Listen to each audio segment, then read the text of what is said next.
As we stay with our top story, the ground war in Gaza has begun, and this brings us to a very, very important question. Whether or not Israel is forced to open a two-front war, what role should the U.S. play?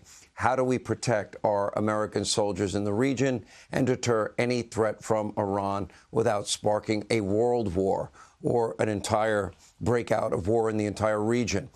Joining us once again is former Secretary of State, our friend Mike Pompeo is back. Mr. Secretary, to follow up a little bit on a very good analysis by both Colonel North and you and Aaron, who we just heard from. So with this ground war beginning, certainly the net result that Israel is going to need out of this is that neither Gaza nor Lebanon can remain launching pads for rockets being fired into Israel.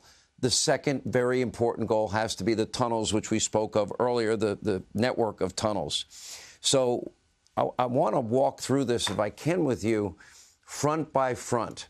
So the first battle is going to be Gaza. That ground war has begun. Now, we would expect that Hezbollah is going to ratchet up their rocket attacks from the north. Now we have a two-front war. Then you have the threat of Syria. We have talked about the threat of the Houthi rebels from Yemen, and then the Iranians themselves, and what the strategy has to be to cut off the head of the snake. But if it's a one-front war, I think they handle it. I think they can handle the two-front war. Where do you see the most trouble and the greatest danger for Israel right now, and how would you go about it? Well, Sean, I agree. The more fronts, the more complexity. We should also remember that there are diplomatic and political fronts as well that they'll be confronting. Just today at the United Nations, only 17 countries voted against demanding a complete ceasefire of the victim. And so they've got a very complex information campaign that they are fighting as well. And now they're going to be fighting the Biden administration that has demanded a humanitarian pause. We all know that's silly, right?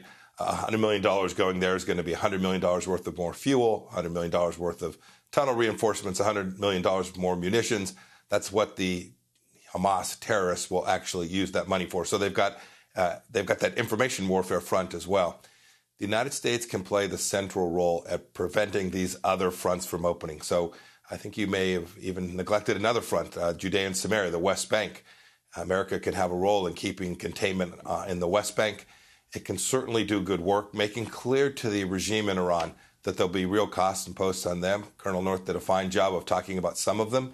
For example, today, Sean, 4 million barrels of crude oil were sold by the Iranians, just as we sat here today while they're holding Americans hostage and their foreign minister was in New York.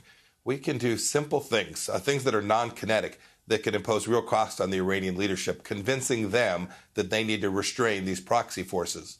A second, when they come after Americans, you can't just fire back at munitions. When they attack American soldiers and we fire at ammunition depots, that validates, that seconds the Iranian understanding of the weakness that the Iranian leadership saw in Afghanistan, that they have seen when the Chinese spy balloon flew over our country. We have to get America back on its front foot in a way that actually will convince the Iranians that opening up these other fronts would be a detriment to them, not to their proxies, not to the folks in Iraq or in Yemen, but to them. If we get that right, Sean, we can deter more fronts than the Israelis can handle, and then we just need to give the Israelis all the space to make decisions for themselves, to do the necessary, which is to ensure that something like what happened on October 7th never is possible of happening again to them. No, I can't say it any better. It is sad to see, the fact that all of this money, international aid money, American taxpayer dollars, have been spent to help build infrastructure, schools, hospitals, and all of that money wasted on a network of tunnels and a terror network for one purpose, and that is the stated goal in Hamas's charter, which is the elimination of Israel with the help, support, the scheming, military plotting, planning of Iran. Specifically, what should the world's reaction to Iran be? Let me go back. As Secretary of State during the Trump administration, you guys accomplished something I never thought I'd see in my lifetime. You created an alliance between the United States and Israel and Egypt and Jordan and Saudi Arabia and the Emirates. And you stood together. We had intelligence sharing at levels we'd never had before. mostly a private relationship, but I was very aware of it. When I'd interview you, you'd give me a little smile, which kind of let me know that I was on the right path, and I was trying to put pieces from sources together.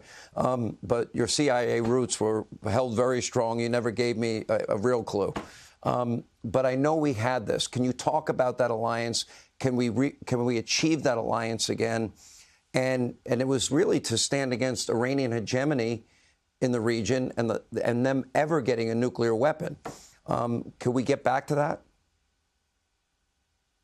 Oh, Sean, we certainly can, but it takes American leadership. You're right. Our theory of the case was this. We wanted good things for the Palestinians, but we knew in order to get that, appeasing Iran wasn't the direction for that. In the same way, demanding that Israel stand down is not good for the people who are living in Gaza either. We understood that Iran was a threat not only to Israel, the little Satan, and to the United States, the great Satan, but a threat to people living in the Kingdom of Saudi Arabia, people living in Bahrain, people living in the Emirates. And we isolated Iran. We literally, for the first time, had Iran on an island, stuck, trying to figure out how it is they're going to get back from the pressure that had been put on them. Economic pressure, diplomatic pressure, and when they began to act out, military pressure. Sean, remember, too, we were very clear about our support for Israel. Not only did we move the embassy from Tel Aviv to Jerusalem, but we declared the Golan Heights the rightful property of the Jewish people, their rightful homeland. Those were things that so much in the establishment foreign policy said those will create World War III. Well, we can see you create risk of that very kind of regional or even potentially global conflagration when you're weak, when you invite the Iranians to do precisely what they did by unleashing Hamas on 1,300 civilians in the southern part of Israel. Mm-hmm. We have to understand, and both of your stories tonight, Sean, make clear, I think, to all of us here in America, evil still roams the earth.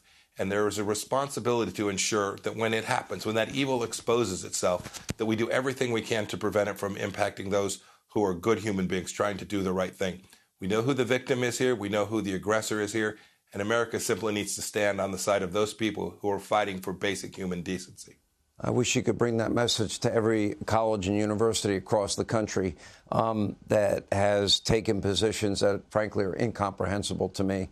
Thank you, Mr. Secretary. I know we kept you up a lot late tonight. We appreciate all your support.